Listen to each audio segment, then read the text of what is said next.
Okay, good morning again. Let's start with the things. Today we will continue with the databases and the SQL.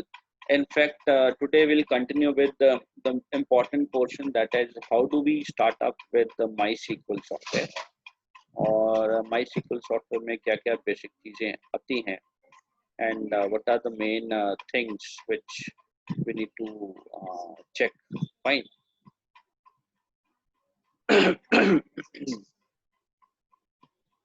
Okay, so before we start, let's have a look over what all things we need to do.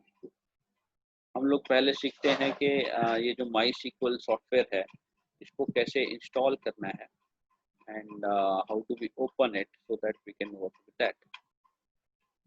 So I'll move on to my presentation is not working today, so I'll move on to the book that I use for grade 12 presentation. ये कुछ steps हैं, मैं आपको समझा देता हूँ. Just now I finished with commerce class, उनको मैंने अभी समझाया है सारा कुछ.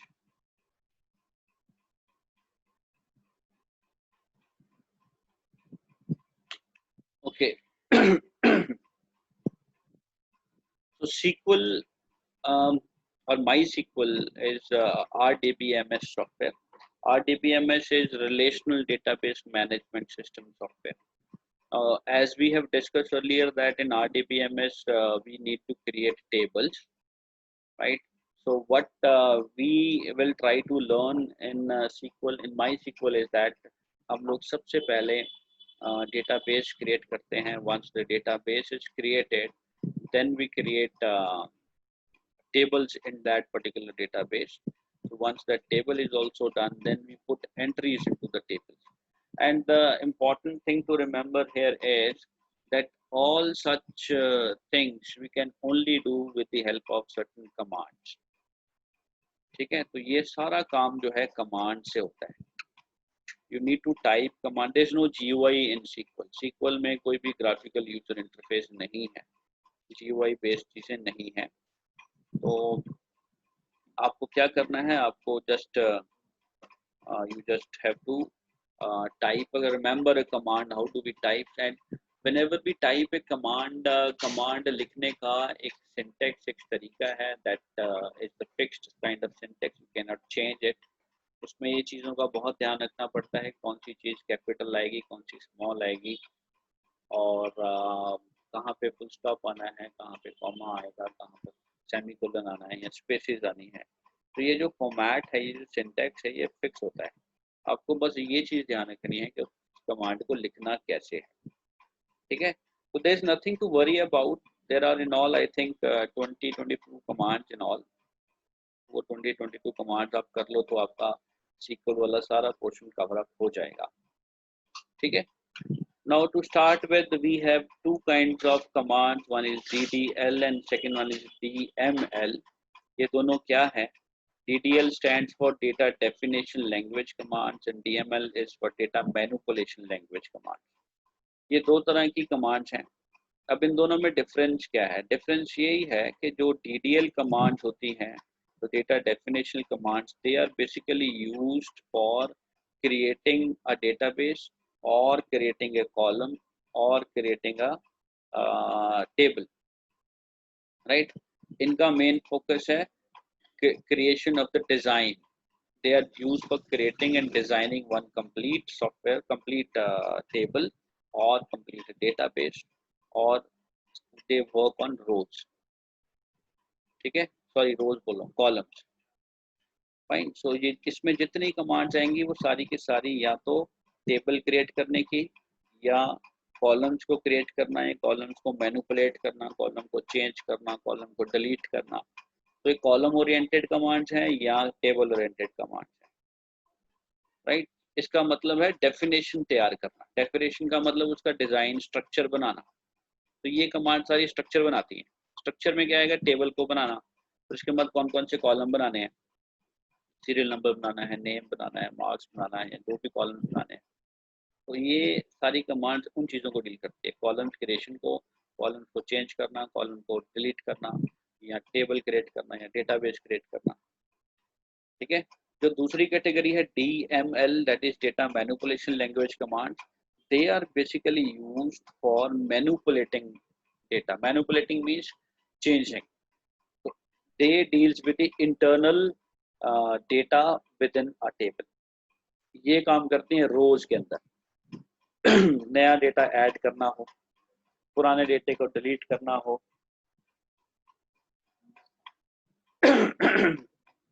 या डेटा में चेंजेस करनी हो,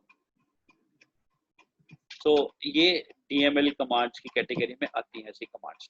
ठीक है, इनके बारे में हम थोड़ा डिटेल में बात करेंगे आफ्टर फ्यू थिंग्स. जैसे हम पहले बेसिक चीज़ें पढ़ लें, उसके बाद हम इसके बारे में हम बात करेंगे. DML में कौन कौन सी कमांड्स आएंगी, DDL में कौन कौन सी आएंगी. तो हम पहले कमांड्स के बारे में स्टडी कर लें थोड़ा. The very first thing we need to know is how do we install this software. पहली चीज तो ये ध्यान से देखो, this is the name of the software, MySQL community server 5.6.20. अब ये 5.6.20 क्या है? This is the version number of the software. और ये वर्जन नंबर पुराना है. नया वर्जन जो है इससे काफी आगे चला गया, तो 11-12 तक पहुंच गए हैं. तो ये पुराना वर्जन है. तो तो what you need to do is we have to download this software from internet. Download कहाँ से करना है ये आपको URL दिया है, right. so this is the link given. go to dev.mysql.com. उसके अंदर डाउनलोड्स ऑप्शन होगा. उन डाउनलोड्स में MySQL डाउनलोड्स ऑप्शन होगा. there you will find the names of all the software, right. उसमें हर वर्जन नंबर के साथ सॉफ्टवेयर का नाम लिखा होगा. कम्युनिटी सर्वर और 5.6.2, देन 6.6.0, 6.6.1, ऐसे वर्जन नंबर्स लिखे होंगे, अलग अलग कैटेगरीज होंगी. ठीक है. और जिस भी कैटेगरी पे आप क्लिक करोगे तो ये आपको कौन सा वर्जन डाउनलोड करना है, it depends upon the Windows that you are using. जैसे आपकी विंडो 7 है या 10 है, या फिर पुरानी विंडोज है. ठीक है, पुराना वर्जन है तो पुराना वाला वर्जन उठाना पड़ेगा, नया है तो नया वाला उठाना पड़ेगा. ठीक है. ऑल्दो 5.6.20 ये बहुत कॉमन वर्जन है, ये सब पे चल जाता है, 10 पे भी चल जाता है. तो आप इस ऑप्शन को सेलेक्ट करो. उसके बाद प्लेटफॉर्म सेलेक्ट करो कौन सा चाहिए. यहाँ पे माइक्रोसॉफ्ट विंडोज या लाइनक्स या मैक, जो भी आपके पास ऑपरेटिंग सिस्टम इंस्टॉल्ड है कंप्यूटर में, वो आपको यहाँ से सेलेक्ट करना है, right. And then when you select it you will get some options here. जैसे ये विंडोज से रिलेटेड फाइल्स हैं. अब इसमें भी आगे फर्दर कैटेगरीज हैं. जैसे विंडो जो अगर 32 विंडो है, 32 बिट, तो आपको ये वाला डाउनलोड करना पड़ेगा. अगर वो 64 बिट है तो ये डाउनलोड करना पड़ेगा. अब ये कैसे चेक करनी है 32 बिट 64 बिट, किसी को पता है? Anybody? Do you know how to check this 32 bit और 64 बिट? आपके कंप्यूटर में कौन सी विंडो है पता है? द बेस्ट वे इज, जो आपका माई कंप्यूटर या कंप्यूटर्स आइकन है डेस्कटॉप पे राइट क्लिक करो. वहाँ पे नीचे प्रॉपर्टीज आएगा. क्लिक ऑन प्रॉपर्टीज और आपके स्क्रीन पे डिस्क्रिप्शन खुलेगी. वहाँ पे विंडो और उसका वर्जन भी लिखा होगा. विंडो के आगे लिखा होता है कौन सा वर्जन है. मैं तुम्हें दिखाता हूँ, देखो मैं अपना कंप्यूटर का डेस्कटॉप स्क्रीन दिखाता हूँ आपको.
स्क्रीन शेयरिंग नहीं हो पा रही, पता नहीं क्या प्रॉब्लम है. एनीहाउ चलो हम लोग I'll just tell you that go to my computers, right click करने पे आपकी कंप्यूटर स्क्रीन पे एक विंडो ओपन होगी. मैं एक काम करता हूँ, मैं वो विंडो ओपन कर लेता हूँ, फिर आपको दिखाता हूँ। I have just done that, my this computer option है स्क्रीन पे, तो राइट क्लिक किया, प्रॉपर्टीज पे क्लिक किया, तो नाउ यू कैन सी कि ये रहा।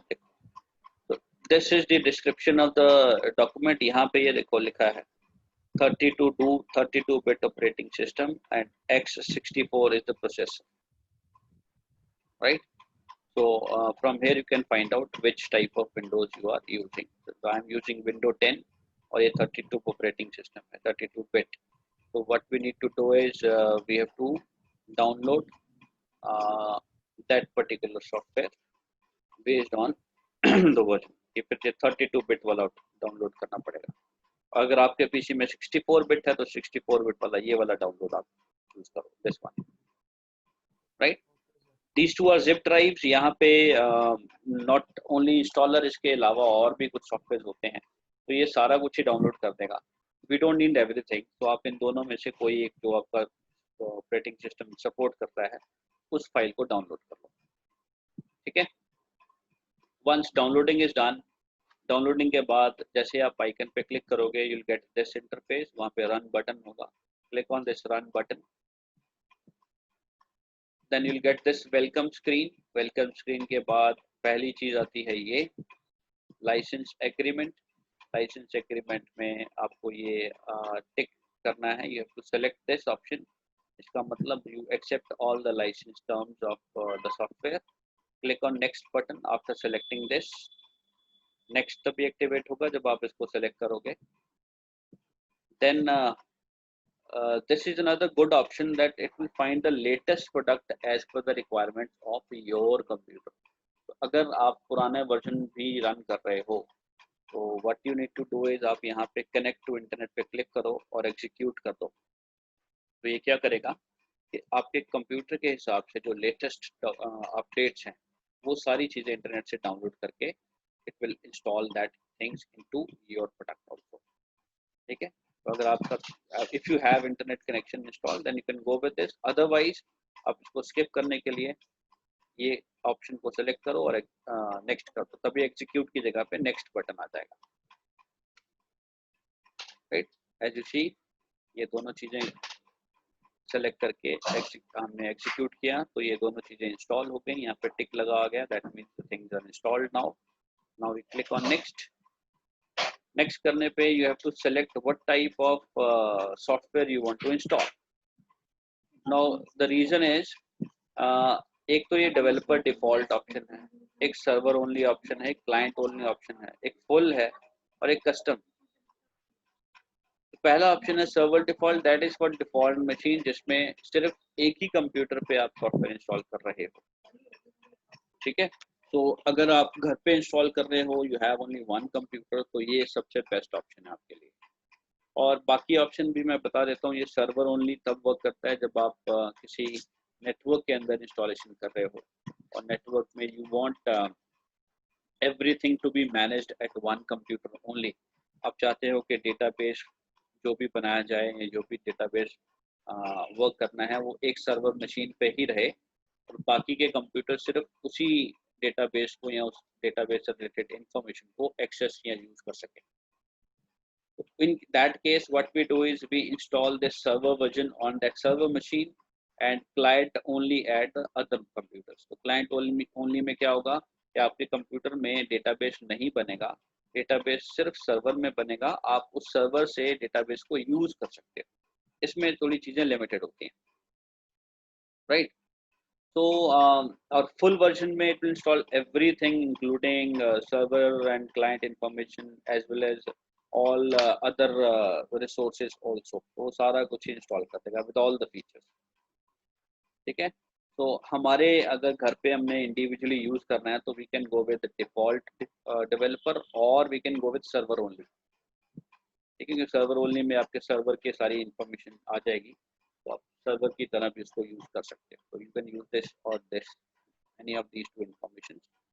और कस्टम में आप सेलेक्ट कर सकते हो in case you want some particular option only, तो वो आप इंस्टॉल कर सकते हो। choose any of these two options, click on next, right? तो इसके बाद वो आपके सिस्टम की रिक्वायरमेंट्स को चेक करेगा कि do your computer have enough space to install all this, और do you need some extra thing, और कहीं पे स्पेस की कमी है या कहीं पे वर्जन की प्रॉब्लम है। ये सारी चीज़ें चेक होंगी। अगर वो चेक कंप्लीट हो गया तो आफ्टर दैट इंस्टॉलेशन वाला ऑप्शन आ जाएगा। ये वो सॉफ्टवेयर का नाम है जो आपने डाउनलोड किया था, MySQL सर्वर 5.6.20, ठीक है। तो our preference is that will always install server version, जैसे यहाँ पे वो सर्वर को इंस्टॉल करने को बोल रहा है, हमें सर्वर ही इंस्टॉल करना चाहिए, ठीक है। उसमें डेटाबेस क्रिएशन से लेकर डेटाबेस को यूज करने की सारी कमांड्स कवर हो जाती है। तो will install the server version, click on this execute, execution के बाद ये इंस्टॉलेशन शुरू हो जाएगी। Once the things are installed, you'll get a message here, installed success, right? अब इंस्टॉलेशन के बाद में आता है कॉन्फ़िगरेशन में। Next point, configuration is that you have to get your software ready for your system for your use. तो configuration में वो सिस्टम के हिसाब से उसकी जो इनिशियल सेटअप्स है वो हम सेट करते हैं। तो इसमें आपको कुछ नहीं करना है, एग्जीक्यूट कर दो। एग्जीक्यूट करने के टाइम पे पहला स्टेप आएगा ये। सर रुक जाइए बोलने के लिए। ये कौन है भाई?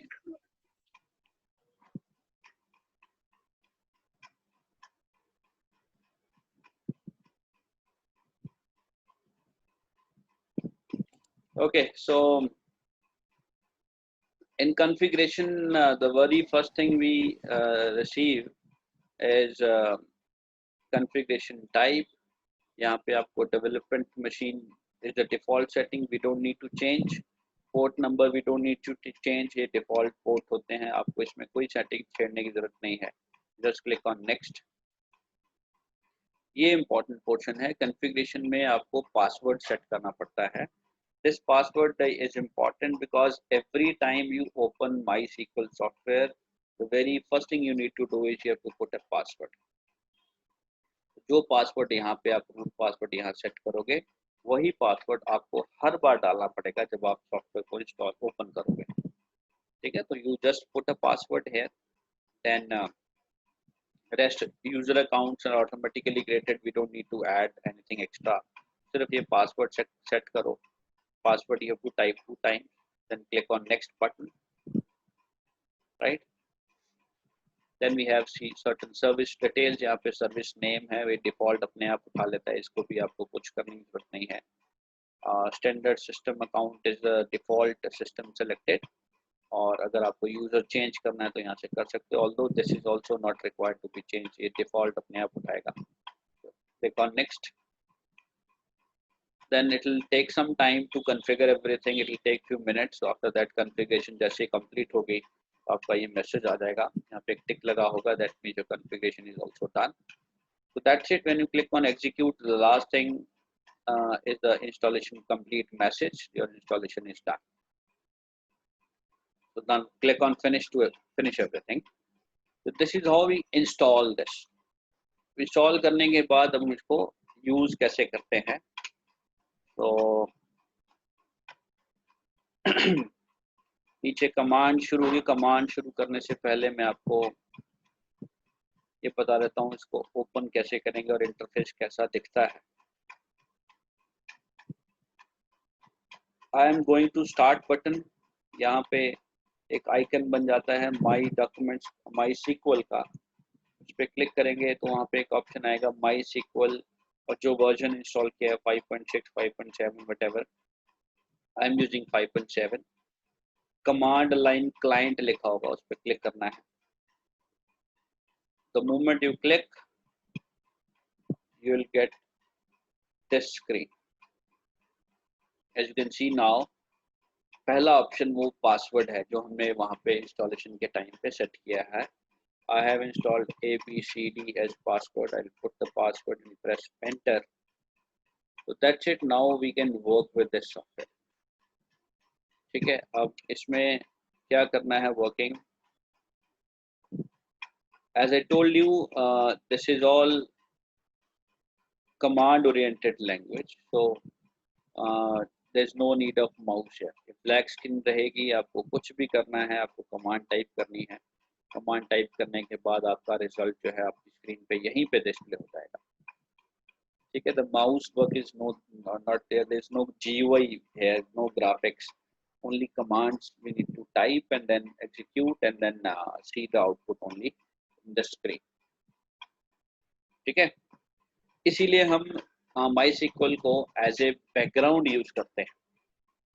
इसको एक बैकएंड की तरह, सॉफ्टवेयर के बैकएंड की तरह. सॉफ्टवेयर का बैकएंड मतलब जो सॉफ्टवेयर के बैकग्राउंड में चले, यूजर उसको ज़्यादा एक्सेस ना कर पाए.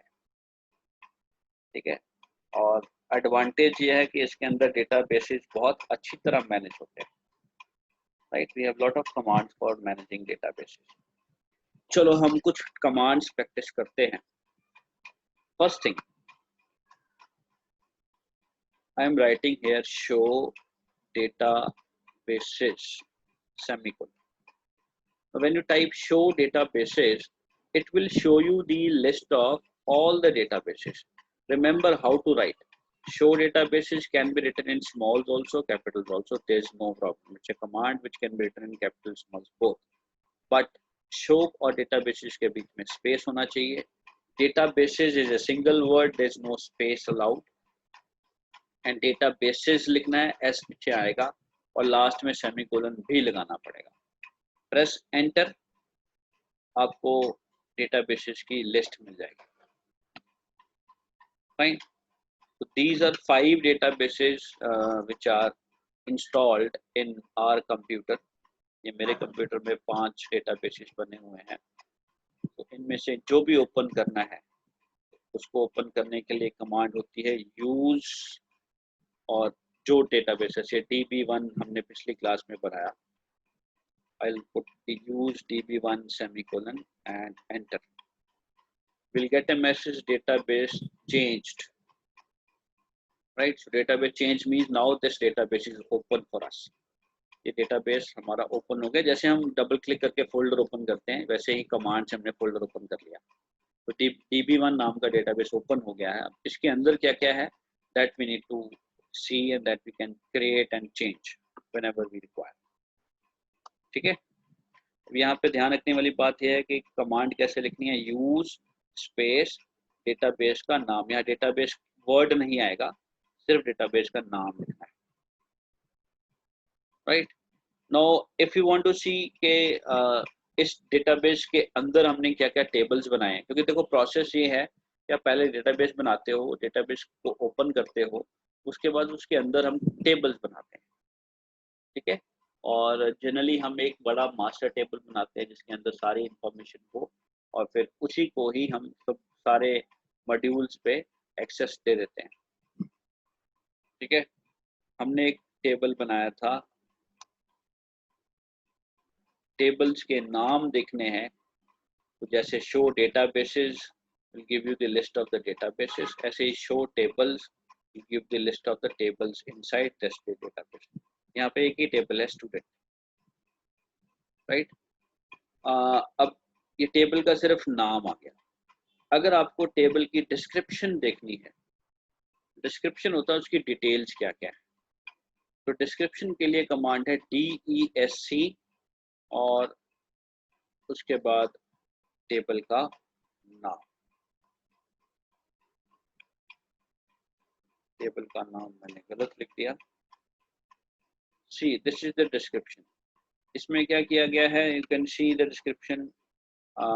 We have 3 fields. फील्ड्स का मतलब कॉलम्स.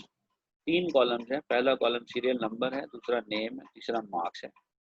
सीरियल नंबर के अंदर इंट आएगा. इंट मतलब इंटीजर वैल्यूज. ब्रैकेट के अंदर 10 लिखा है, मतलब मैक्सिमम डिजिट्स उसके 10 हो सकते हैं. ऐसे ही नेम एक कॉलम है, उसमें कैर है. कैर मीन्स कैरेक्टर्स आ सकते हैं, अल्फाबेट्स, और maximum number of characters in one name will be 20. Right, third column is marks. ये अगेन इंटीजर है और इसका साइज 11 है. 11 डिजिट्स का नंबर आ सकता है. ये नल वैल्यू आ सकती है कि नहीं, यस लिखा है तो we can add null here. ठीक है, नल का मतलब क्या था कि ब्लैंक छोड़ना हो, अगर आपको कोई खाली छोड़ना है कोई कॉलम के अंदर वैल्यू, तो that we can leave that blank column, right, null allowed है। की कॉलम के अंदर लिखा हो, अगर मान लो हमने किसी एक कॉलम को प्राइमरी की बनाया, जैसे मैंने शुरू में बताया था डेटाबेस में सबसे इम्पोर्टेंट होता है प्राइमरी की सेट करना, क्योंकि we need one column where duplicacy can not occur, तो हम उस कॉलम को प्राइमरी की बनाते हैं, तो दैट इज इंडिकेटेड है। फाइन, डिफॉल्ट वैल्यू नल है, अगर कोई यूजर कुछ नहीं डालता है तो नल डालना है। Fine, so this is how we create a table and this is how we show a table. Just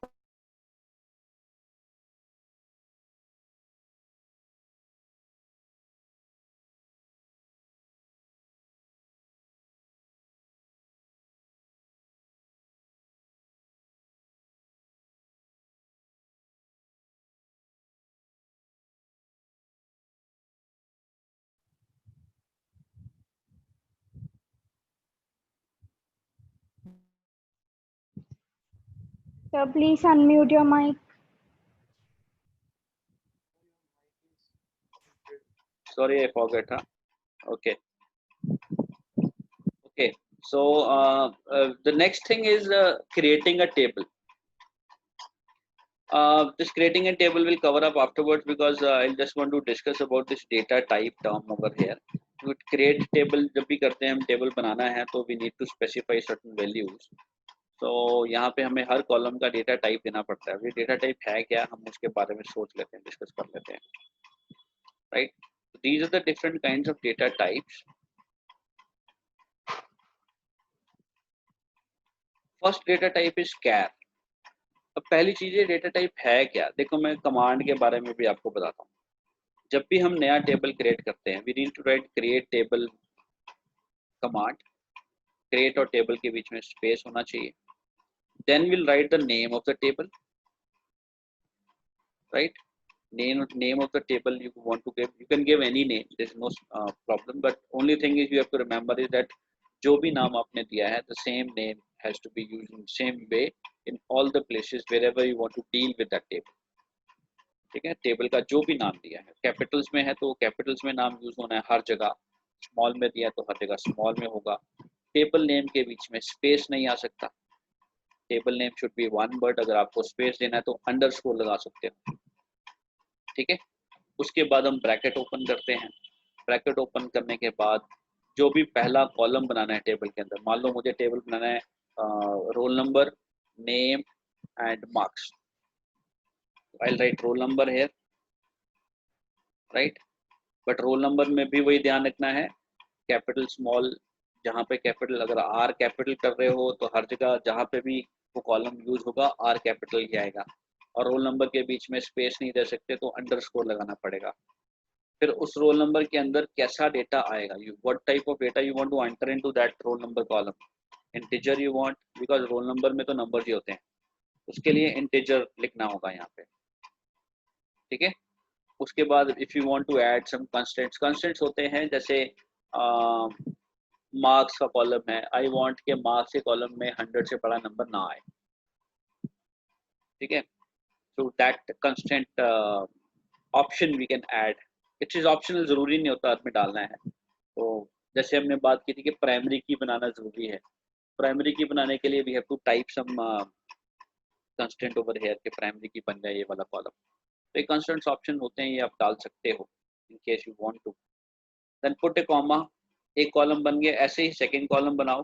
second column मान लो नेम है, तो नेम के अंदर characters and will write char over here, or constant if you want to add you can add comma, then next column data type constant, likewise keep on adding columns by separating comma, then end में bracket close करो और semicolon लगाओ। when you press enter your table will be created। अब पंगा यहाँ पे ये कि डेटा टाइप्स में क्या क्या चीजें आ सकती हैं, this we need to discuss first, फिर मैं आपको एक बना के दिखाऊंगा। अब डेटा टाइप में एक डेटा टाइप है कैर। char is for used for characters. Characters means alphabets, right? Like if you want name as a column, तो name को हम char लिखेंगे. अगर फादर्स नेम है उसमें भी char आएगा. अगर आपने एड्रेस कॉलम बनाया तो उसमें भी char आएगा. ठीक है. और char जो होता है वो होता है fixed length character. Fixed length का मतलब क्या है? बहुत इंपॉर्टेंट पार्ट है, ये ध्यान से समझना, क्योंकि कैर और वेर कैर दोनों कैरेक्टर्स के लिए होते हैं. इन दोनों में फर्क क्या है कि कैर जो है वो फिक्स्ड लेंथ है और वेर कैर जो है वो वेरिएबल लेंथ है. राइट. फिक्स्ड लेंथ का मतलब अगर आपने कैर 5 हम ब्रैकेट में क्या लिखते हैं, साइज कितना होगा, मैक्सिमम साइज. अगर आप कैर 5 डिक्लेयर किया, कैर 5 मतलब कि 5 अल्फाबेट्स का नाम आप यूज कर सकते हो, 5 से बड़ा नहीं. तो इस केस में उस कॉलम के अंदर जिसको हमने कैर 5 डेटा टाइप दिया है, उस कॉलम के अंदर जो भी वैल्यू लिखी जाएगी वो 5 कैरेक्टर से बड़ी नहीं हो सकती. और हर वैल्यू का साइज क्या होगा, 5 ही होगा हर बार, भले ही उसमें वैल्यू आप छोटी लिखो. मान लो नाम हम अनिल लिख रहे हैं, अनिल में 4 लेटर्स होते हैं.